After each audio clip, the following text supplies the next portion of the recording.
Good evening friends, miracle mind English में आपका स्वागत है। हम इंजॉय कर रहे हैं हमारा सेशन 10 का डोज लगेगा रोज, और यह हमारे 10 का डोज लगेगा रोज का नेक्स्ट वीडियो है। इस वीडियो में हम फिर से एक बार 10 नए वोकैब लेंगे और उनका कंप्लीट एनालिसिस करेंगे। आप इसी प्रकार वोकैबलरी को तैयार करते रहिएगा और एक दिन आप देखेंगे कि आपकी वोकैबलरी में बहुत बड़ा चेंज आया है। और अगर आप ईमानदारी से वोकैब्स को तैयार कर रहे होंगे तो अब तक आपने लगभग 400 के ऊपर वोकैब तैयार कर लिए होंगे, जो कि आपके किसी भी प्रकार के कॉम्पिटिटिव एग्जाम के लिए बहुत इंपॉर्टेंट है। तो चलिए बढ़ते हैं सीधे सेशन की तरफ और लेते हैं आज का पहला वोकैब। और हमारा आज का पहला वोकैब है scathing. SCATHING। Scathing is an adjective.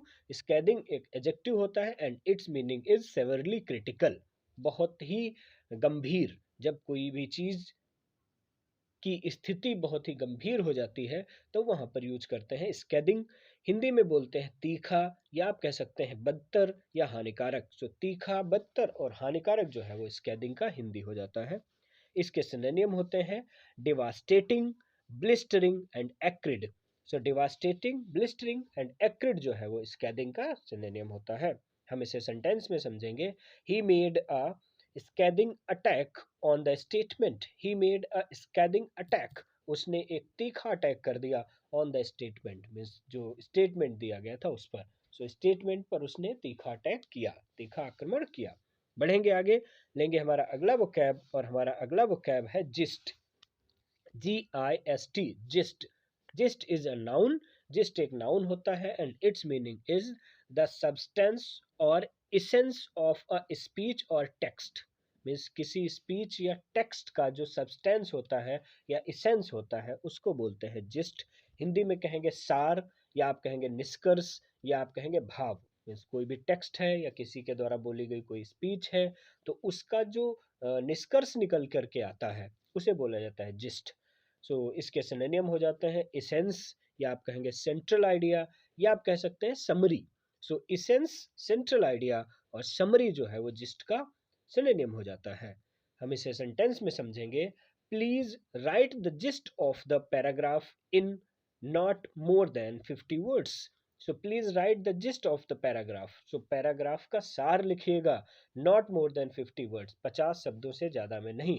Means 50 शब्दों के अंदर ही आपको क्या करना है, पैराग्राफ का जिस्ट जो है, मीन्स जो सारांश है, जो निष्कर्ष है, वह लिख देना है। बढ़ेंगे आगे, लेंगे हमारा अगला वोकैब और हमारा अगला वोकैब है myriad. MYRIAD। Myriad is an adjective. Myriad एक एडजेक्टिव होता है and it's meaning is a countless and extremely great number. Countless मतलब अनगिनत, और एक्सट्रीमली ग्रेट बहुत ज्यादा किसी चीज की संख्या। जब किसी चीज की संख्या जो है वो बहुत ज्यादा हो जाती है, जिसको गिन नहीं सकते हैं या गिन भी सकते हैं तो बहुत ज्यादा है, तो वहां पर यूज करेंगे मिरियड। हिंदी में बोलते हैं असंख्य, या आप कहेंगे बेशुमार। असंख्य या बेशुमार जो है वो मिरियड का हिंदी हो जाएगा। इसके सिनोनिम हो गए मास, या आप कह सकते हैं अनकाउंटेबल, या आप कहेंगे एंडलेस। मास, अनकाउंटेबल और एंडलेस जो है वो मिरियड का सिनोनिम हो जाएगा। हम इसे सेंटेंस में समझेंगे।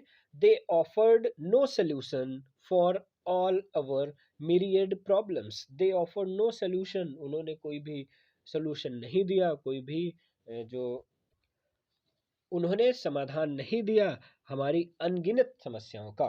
उन्होंने हमारी अनगिनत समस्याओं का समाधान नहीं दिया। बढ़ेंगे आगे, लेंगे हमारा अगला वोकैब और हमारा अगला वोकैब है garish.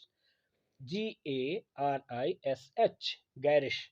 Garish is an adjective. Garish एक एडजेक्टिव होता है and it's meaning is very bright and showy. Very bright बहुत ही चमकीला, और शोई मीन्स दिखावटी। कोई ऐसी चीज जो बहुत ही दिखावटी है, बहुत ही चमकीली है, वहां पे वर्ड यूज करते हैं garish.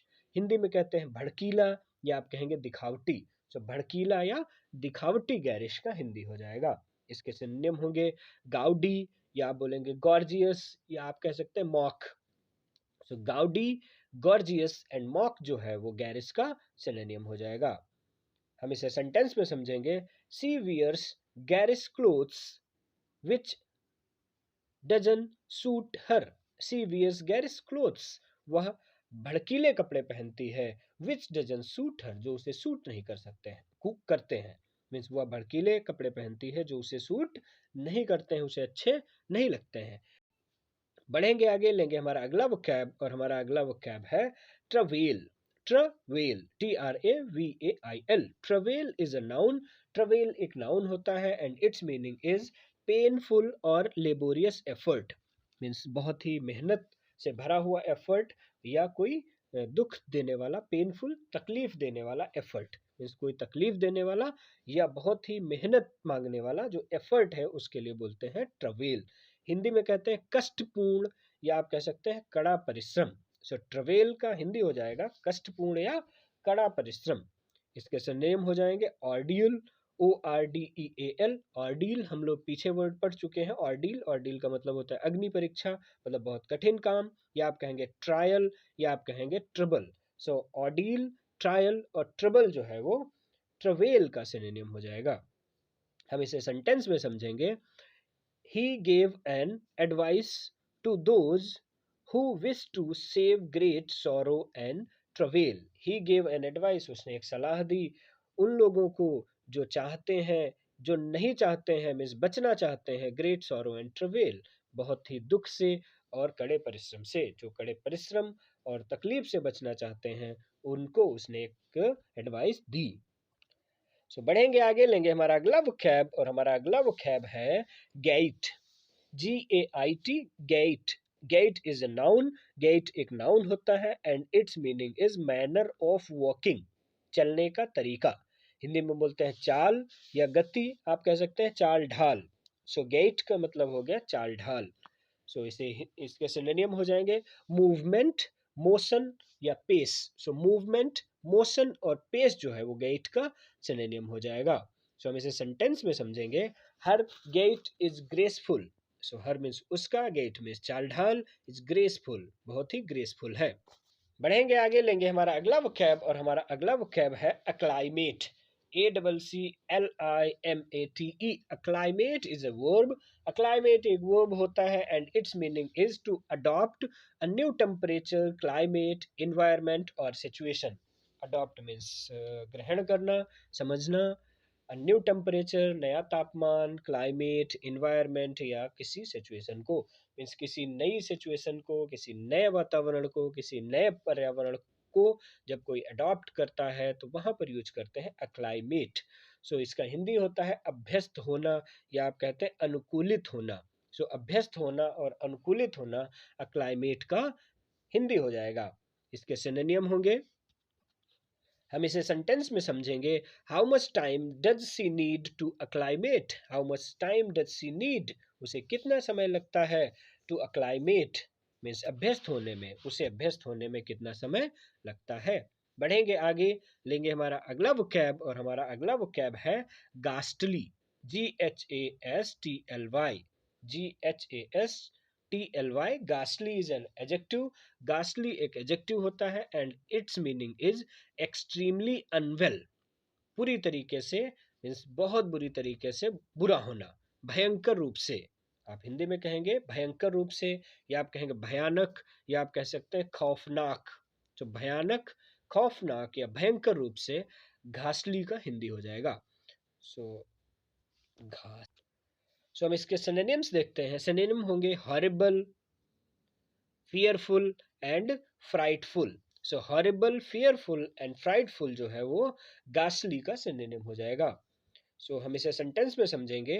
He is accused of a गास्ली मर्डर। ही इज अक्यूज्ड, वह अपराधी है, ऑफ अ गास्ली मर्डर, एक ही बहुत ही खौफनाक या बहुत ही भयानक मर्डर का।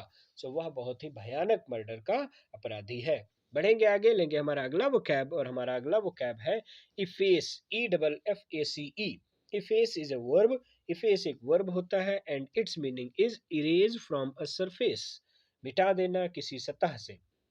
किसी सतह पर कुछ लिखा है, कुछ पढ़ा है, तो आपने क्या किया, उसको मिटा दिया। तो इंग्लिश में बोलेंगे इफेस। हिंदी हो जाएगा मिटाना या पोंछ डालना। तो इफेस की हिंदी हो गई मिटाना या पोंछ डालना। इसके सिनोनिम हो जाएंगे रब, डिलीट या विड्रॉ। सो रब, डिलीट और विड्रॉ जो है वो इफेस का सिनोनिम हो जाएगा। हम इसे सेंटेंस में समझेंगे। Time alone will efface those unpleasant memories. Time alone means केवल समय ही, विल इफेस मीन्स मिटाएगा, दोज अनप्लीजेंट वह जो सुखद नहीं है मीन्स दुखद, मेमोरीज मीन्स यादों को, वह जो दुखद यादें हैं उनको केवल समय ही मिटाएगा। सो बढ़ेंगे आगे, लेंगे हमारा अगला वो कैब, और हमारा अगला वो कैब है गोड, GOAD, गोड। ये जो वर्ड गोड है इसको हम नाउन और वर्ब दोनों ही तरीके से यूज करते हैं। सो चलिए हम इसको एज अ नाउन देखते हैं। तो एज अ नाउन गोड का मतलब होता है अंकुश। अंकुश आपने देखा होगा कि जो मल्लाह होते हैं, हाथियों को हाँकने के लिए उनके पास में एक अंकुश होता है। या आपने देखा होगा कि बैलों को जब किसान चलाता है तो उनको भी एक डायरेक्शन देने के लिए, उनको सही तरीके से चलाने के लिए एक छड़ी अपने हाथ में लिए हुए होता है, तो उसके लिए भी गोड वर्ड का यूज किया जाता है। तो गोड का मतलब हो गया अंकुश या बैल हाँकने की छड़ी।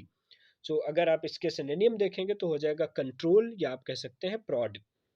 तो कंट्रोल और प्रॉड जो है वो गोड का सिनोनिम हो जाएगा। अगर हम एज अ वर्ब बात करेंगे तो एज अ वर्ब हो जाएगा ड्राइव एन एनिमल विद गोड, मीन्स ड्राइव एन एनिमल, एक जानवर को हाँकना, विद अ गोड। गोड हमने अभी पढ़ा नाउन के तरीके से, उसका मतलब हो गया अंकुश या छड़ी। मीन्स जब उसी छड़ी की मदद से, मीन्स किसी अंकुश की मदद से या किसी छड़ी की मदद से एनिमल को जब एक दिशा दी जाती है, हाँका जाता है, तब वहां पर भी गोड वर्ड को यूज किया जा सकता है। तो ये जो गोड वर्ड है या नाउन और वर्ब दोनों तरीके से यूज होगा। एक हो जाएगा जो बैल के हाथ की छड़ी है वो नाउन की तरीके से, और छड़ी से जब हाँकना, उनको ड्राइव करना होगा, तब यह वर्ब हो जाएगा। सो ये जो गोड वर्ड है वो नाउन और वर्ब दोनों तरीके से यूज हो रहा है। तो इसके सिनोनिम हमने पहले ही पढ़ लिए। सो सिनोनिम हो जाएगा कंट्रोल या प्रॉड। सो कंट्रोल या प्रॉड जो है वो इसका सिनोनिम हो जाएगा। सो हम इसे सेंटेंस में समझेंगे। The cowboys goaded their cattle across the meadows.